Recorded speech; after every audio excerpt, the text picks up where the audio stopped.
여러분, 자녀들을 한번 생각해 보십시오. 눈에 넣어도 아프지 않을 만큼 사랑하고 있지 않으십니까? 지금 다 이렇게 입꼬리가 올라가고 계시네요.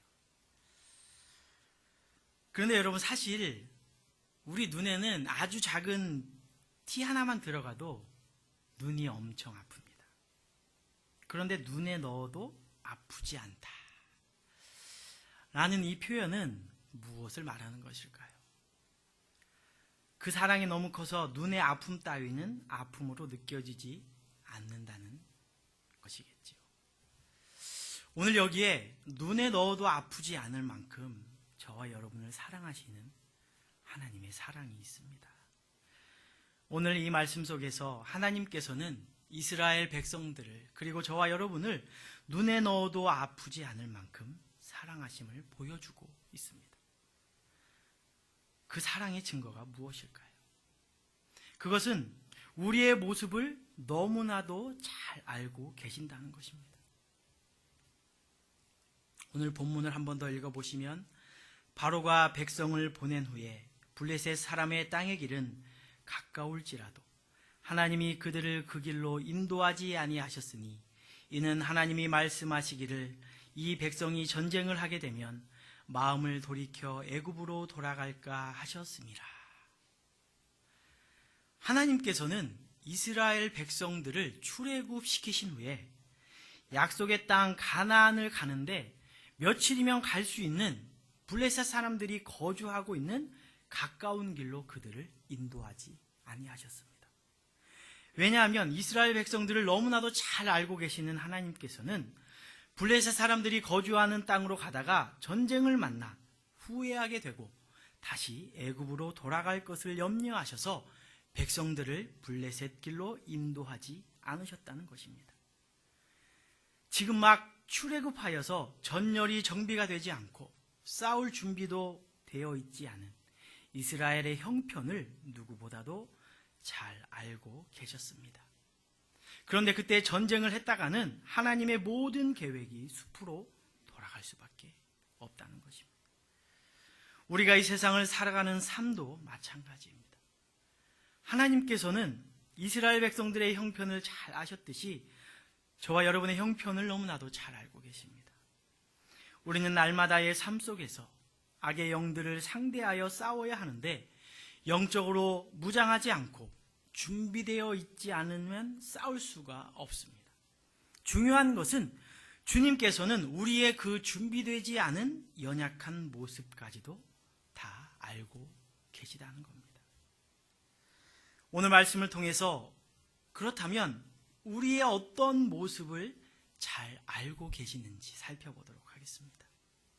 첫째, 우리의 두려워하는 모습입니다. 오늘 17절을 한 번 더 다 같이 읽어보시겠습니다. 바로가 백성을 보낸 후에 블레셋 사람의 땅의 길은 가까울지라도 하나님이 그들을 그 길로 인도하지 아니하셨으니 이는 하나님이 말씀하시기를 이 백성이 전쟁을 하게 되면 마음을 돌이켜 애굽으로 돌아갈까 하셨습니다. 아멘. 여러분, 이 말씀을 가만히 묵상해 보시면 하나님께서 말씀하시기를 이 백성이 전쟁을 하게 되면 마음을 돌이켜 애굽으로 돌아갈까 염려하셨다고 나옵니다. 그렇다면 하나님께서는 지금 이 백성들이 전쟁을 하게 되면 이 백성들이 어떠한 감정을 느낄 것이라는 것을 알고 계시는 것입니까? 예, 맞습니다. 두려워하는 마음. 전쟁을 모르는 이 백성들이 전쟁을 만나게 되면 무섭고 두려워서 겁을 먹게 된다는 것입니다. 그래서 마음을 돌이켜 애굽으로 돌아갈 것을 염려하고 계시는 것입니다. 하나님께서는 이스라엘 백성들이 전쟁을 만나게 되면 두려워할 것을 너무나 잘 알고 계셨습니다. 두려움이라는 것은 위험을 느껴서 마음이 불안하고 조심스러운 상태를 의미합니다. 하나님께서는 이스라엘 백성들을 출애굽시키신 후에 약속의 땅 가나안을 가는데 며칠이면 갈 수 있는 블레셋 사람들이 거주하고 있는 가까운 길로 그들을 인도하지 않으셨습니다. 이스라엘 백성들이 가나안을 가는 과정 속에서 그 당시에 철기 문화를 배경으로 강력한 세력을 형성하고 있었던 이 블레셋 군대를 만나서 그들과 전쟁을 하게 되면 분명히 두려움에 겁을 먹을 것을 알고 계셨습니다.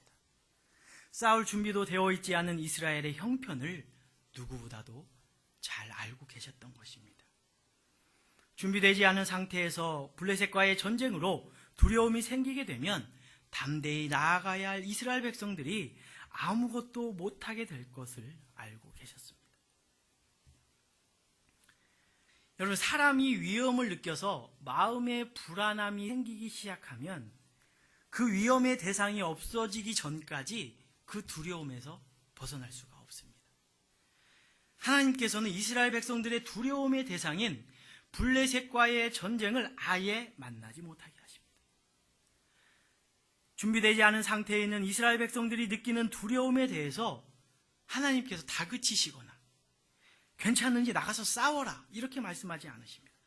너그럽게 이해해 주시고 그 두려움을 피하게 해 주셨습니다.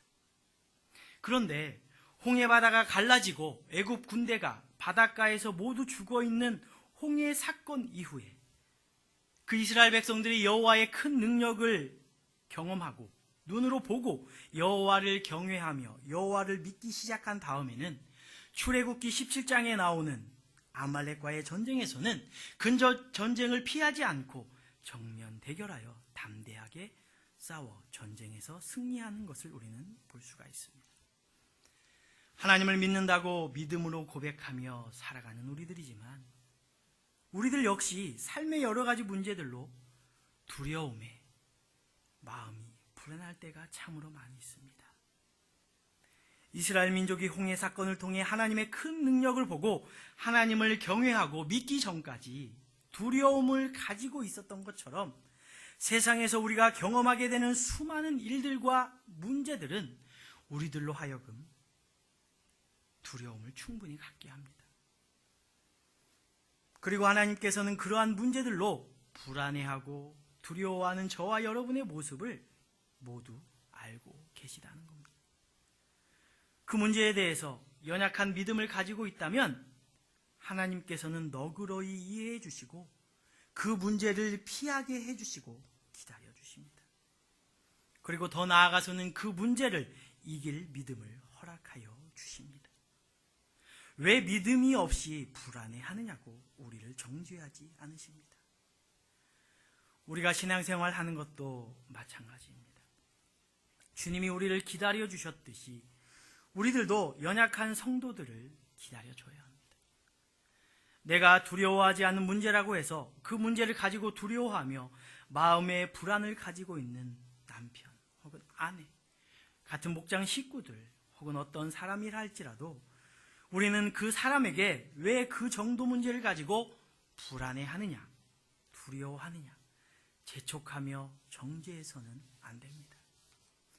사랑하는 성도 여러분, 아무것도 아닌 거라고 생각하는 삶의 문제로 때로는 마음이 불안하고 두려움에 사로잡혀 있으십니까? 내가 왜 이럴까? 나는 믿음이 없는가? 여러분 스스로 자책하지 마시고 정죄하지 마십시오. 우리 주님은 우리가 불안해하고 두려워하는 모습 그대로를 다 아시고 너그러이 기다려 주시고 그 두려움을 이길 믿음을 허락하여 주십니다.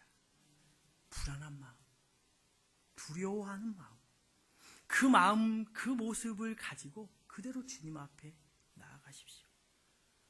주님, 제 마음이 너무 불안합니다. 주님, 내 마음이 너무 두렵습니다. 주님 다 아시지요. 주님 저를 도와주시옵소서라고 말입니다. 두 번째로 하나님께서는 우리가 마음을 바꾸고 죄의 자리로 돌아가려는 모습까지도 알고 계십니다. 오늘 본문 17절을 한 번 더 읽어보시겠습니다. 바로가 백성을 보낸 후에 블레셋 사람의 땅의 길은 가까울지라도 하나님이 그들을 그 길로 인도하지 아니하셨으니 이는 하나님이 말씀하시기를 이 백성이 전쟁을 하게 되면 마음을 돌이켜 애굽으로 돌아갈까 하셨습니다. 오늘 이 본문에 마음을 돌이켜 애굽으로 돌아간다는 것은 자기가 믿음으로 행했던 모든 일들에 대해서 마음을 바꾸고 자신의 옛 모습으로 돌아간다는 것을 의미합니다. 전쟁으로 두려움이 커지면 자기들이 그렇게도 원했던 출애굽한 것에 대한 후회를 하게 되고 마음을 바꾸고 애굽으로 되돌아가려고 한다는 것입니다. 여러분, 애굽이 어떤 곳입니까? 출애굽기 2장 23절에 보면 애굽을 이렇게 표현을 합니다. 여러 해 후에 애굽 왕은 죽었고 이스라엘 자손은 고된 노동으로 말미암아 탄식하며 부르짖으니 그 고된 노동으로 말미암아 부르짖는 소리가 하나님께 상달된지라. 이 말씀에서 알 수 있듯이 애굽은 너무 고되고 힘들어서 하나님께 살려달라는 부르짖음과 탄식이 있던 곳이 바로 애굽입니다. 그런데 잠깐의 그 두려움과 후회로 말미암아 다시 그곳으로 돌아가기를 원한다는 것은 얼마나 어리석은 일입니까? 그곳은 자유가 없는 곳입니다. 하나님이 왕이 아니고 세상의 권력과 권위가 다스려지는 부패하고 더러운 곳이 바로 애굽입니다. 우리의 모습이 바로 그런 모습이라는 것입니다. 로마서 8장 1절과 2절에 의하면 그러므로 이제 그리스도 예수 안에 있는 자에게는 결코 정죄함이 없나니 이는 그리스도 예수 안에 있는 생명의 성령의 법이 죄와 사망의 법에서 너를 해방하였습니다. 이 말씀처럼 예수님의 보혈의 피로 죄 씻음 받아 죄와 사망의 법에서 해방을 받았습니다. 죄를 버리고 구원받아 영생을 얻었는데 세상에서 겪는 그 두려움과 후회로 말미암아 자꾸 애굽으로 돌아가려 한다는 겁니다. 죄의 자리로 돌아가려 한다는 것입니다. 옛 습관대로 돌아가려 한다는 것입니다. 생명의 성령의 법이 다스리는 예수님 안에서 살아야 하는데 죄와 사망이 다스리는 그곳으로 다시 돌아가려는 마음이 우리에게 존재한다는 것입니다. 죄의 자리는 어떤 곳입니까? 고통이고 슬픔이고 탄식이 가득한 곳입니다. 믿음의 길을 걷다 보면 예상치 못한 어려움을 겪게 되고 믿음으로 결단하고 말씀대로 살아가려는 우리 앞에 사단은 위험을 겪게 해서 마음을 불안하게 하고 그 두려움으로 인해 우리가 믿음으로 결단한 것들을 후회하게 만들어 버립니다. 넘어지게 하고 나는 그냥 원래대로 살아야 하는가 보다라고 생각하게 만듭니다. 말씀대로 살려고 몸부림치다 보면 감사해서 교회 봉사도 열심히 하고 선교도 구제도 하다 보면 자꾸만 우리를 시험에 들게 하는 사단의 유혹이 시작됩니다. 아무것도 아닌 일로 가족들과 싸우게 만들고 일이 잘 안 되게 만들고 친하게 지내던 교우와 갑자기 사이가 멀어지게 만들고 잘 되던 사업이 직장에서 문제가 일어나게 되고 갑자기 일이 터지게 됩니다. 인간은 감정의 동물이기 때문에 말씀대로 살아보려고 열심히 해보려고 할 때 갑자기 일이 터지거나 위험을 느끼게 되면 마음이 불안해지고 두려움에 휩싸이게 되고 급기야 이런 생각을 하게 됩니다. 내가 정말 한번 잘 살아보려고 하는데 왜 나한테 이런 일이 일어날 수가 있습니까? 라고 말입니다. 그러면서 상처를 받게 되고 시험에 들게 되면서 다시 예전의 자신의 모습으로 돌아가려고 합니다. 신앙을 잃어버리는 분들도 있고요. 교회를 떠나는 분들도 있습니다. 여러분 주위를 한번 살펴보십시오. 좀 죄송한 말씀이지만 은혜를 경험하지도 못하고 은혜가 무엇인지도 모르면서 한 발은 교회, 한 발은 세상에 놓고 이리저리 저울질하면서 신앙생활하는 사람들은 사단이 건드리지 않습니다. 어떤 사람을 건드리느냐? 이스라엘 백성들이 애굽을 떠나듯이 죄의 자리, 세상적인 모든 것을 버리고 말씀대로 살아보려고 하는 사람들을 건드립니다.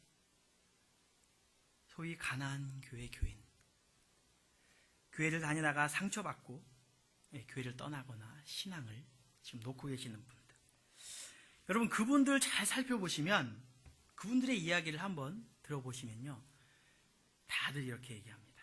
왕년에 내가 교회에서 열심히 봉사했다는 겁니다. 믿음으로 한번 세상과 구별된 삶을 살아보겠노라고 결단하고 열심히 교회 봉사하려다가, 선교 열심히 하려다가, 구제 열심히 하려다가 시험에 들어서 다시 옛 생활로 돌아간 사람들이 많이 있다는 것입니다. 그런데 오늘 말씀은 두려움과 후회로 인해 옛 습관과 죄의 자리로 돌아가려고 하는 우리들의 모습까지도 주님은 모두 알고 계신다고 말씀하고 있습니다. 그 모습을 아실 뿐 아니라 그러한 마음이 들기 전에 하나님께서는 피할 길을 허락하여 주십니다. 분명히 오늘 본문을 통해 하나님께서는 말씀 속에서 이스라엘 백성들이 마음을 돌이킬까봐 블레셋의 길로 인도하지 않으신다고 말씀하고 있습니다. 하나님께서는 마음을 돌이키려고 하는 사람들에게 분명히 피할 길을 보여주시고 허락하여 주십니다. 그런데 우리는 자꾸 그 문제만을 바라봅니다. 사람만을 바라봅니다. 여러분, 교회를 떠나신 분들 중에 하나님께 시험에 들어서 떠난 사람은 없습니다. 다 누구한테 시험에 듭니까? 사람이나 문제나 그런 거에 시험에 들어서 떠난 겁니다. 하나님을 바라보는 것이 아니라 사람을 바라보고 문제를 바라보다 보면 피할 길을 허락하여 주신 하나님의 그 길을 발견하지 못하게 되고 실망하게 되고, 그 두려움과 불안감 때문에 합리적인 이유와 변명을 대면서 마음을 돌이켜 버린다는 겁니다. 세계적인 명지휘자였던 토스카니니를 잠깐 소개해 드리려고 합니다. 이 토스카니니라는 사람은 원래 첼로 연주를 하는 첼리스트였다고 합니다. 그런데 그는 시력이 나빠서 연주 때마다 여간 어려운 게 아니었습니다. 왜냐하면 시력이 너무 나빠다 보니까 이 악보를 보면서 자꾸 틀리는 겁니다. 그래서 늘 연주하기 전에 불안해하고, 자신의 시력이 나쁘다는 이유로 그 첼로스트의 연주자의 꿈을 포기할 법도 한데, 그는 그것을 포기하지 않고 악보를 다 외워버렸습니다. 그 이후에 그것이 습관이 되어졌고, 오케스트라 특성상 서로 조화를 이루어야 갔기에 다른 파트 악보까지 모조리 외워버렸습니다. 한 번은 미국에서 연주를 막 앞두고 있는데 지휘자가 나타나지 않았습니다. 부득이하게 대원들 가운데 한 사람이 지휘를 해야 하는데, 의논 끝에 악보를 모조리 외우고 있는 이 토스카니니에게 지휘를 맡기는 것이 좋다는 결론을 내렸습니다. 그래서 19살밖에 되지 않은 이 토스카니니는 지휘를 맡게 되었고 지휘를 시작했습니다. 어렵지 않게 모든 곡을 잘 소화하여 연주를 마쳤습니다. 청중들은 연주가 끝난 다음에 모두 일어나서 이 토스카니니에게 박수와 환호를 보냈다고 합니다. 이 일이 바로 이 토스카니니가 세계적인 명지휘자로 발돋움할 수 있는 계기가 되었다고 합니다. 그리고 그는 은퇴할 때까지 자기가 연주하고 지휘하는 모든 오케스트라의 곡을 외워서 지휘를 했다고 합니다. 훗날 그는 이렇게 고백을 했습니다. 나의 나쁜 시력이 나를 명지휘자로 만들어 주었다라고 말입니다. 그 나쁜 시력 때문에 틀리게 되고 다른 대원들에게 피해가 갈 수도 있다는 그 불안한 마음과 두려움으로 연주자의 길을 포기할 수도 있었을 텐데, 그는 그곳에서 다른 길을 발견하게 됩니다. 모든 악보를 다 외우는 길 말입니다. 저와 여러분의 삶도 믿음으로 열심히 살아가려고 결단하며 나아갈 때 너무나 오랫동안 길이 막히는 것을 경험하게 됩니다. 살만하면 죽을 일이 생기고, 상처가 아물어갈 즈음에는 다른 상처가 터지고, 그뿐이 아닙니다. 이 길이 열리는가 싶으면 또 다른 길이 막히고, 그것이 바로 우리의 일상이지 않습니까? 그러한 문제들로 우리는 두려움을 느끼게 되고 다시 예전의 모습으로 자꾸 돌아가려 합니다. 더 우리를 힘들게 하는 것은 믿음이 성장하고 선하게 살려고 할수록 시련과 막힘의 깊이가 더한다는 것입니다.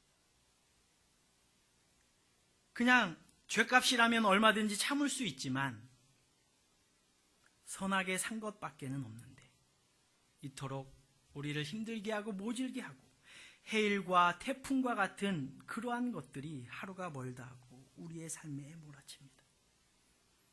그러나 여러분, 영안을 열어보면 이 길을 막으신 주님은 다른 길을 보여주시고 열어주십니다. 아니, 다른 길을 열어주시고 이 길을 막으신 겁니다. 우리가 마음을 돌이키기 전에 피할 길을 허락하여 주신 것입니다. 시편 139편에서 다윗은 이러한 믿음의 고백을 합니다. 여호와께서는 나의 생각, 나의 모든 행위, 내 혀의 말까지 밝히 알고 계신다고 말입니다.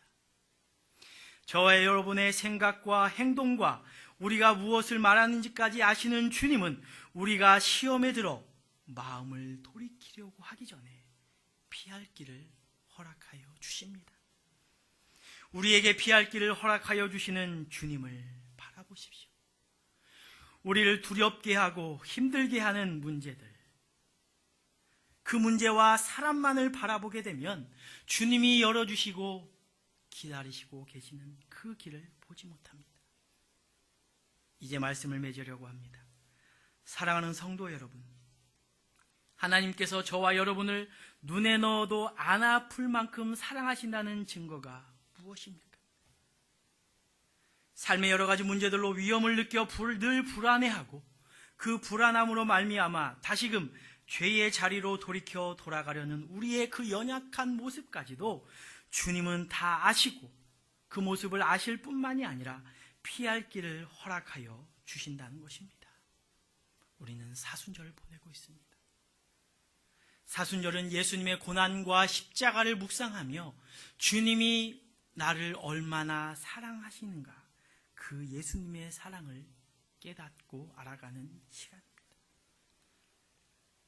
예수님의 십자가를 묵상하며 우리를 너무나도 잘 알고 계시고 우리의 그 두려워하는 마음과 하나님을 떠나려고 하는 그 연약한 모습까지도 모두 십자가에 짊어지시고 죽으시고 피 흘리신 그 예수님의 사랑을 깨닫고 경험하는 귀한 사순절이 되시기를 주님의 이름으로 기도합니다.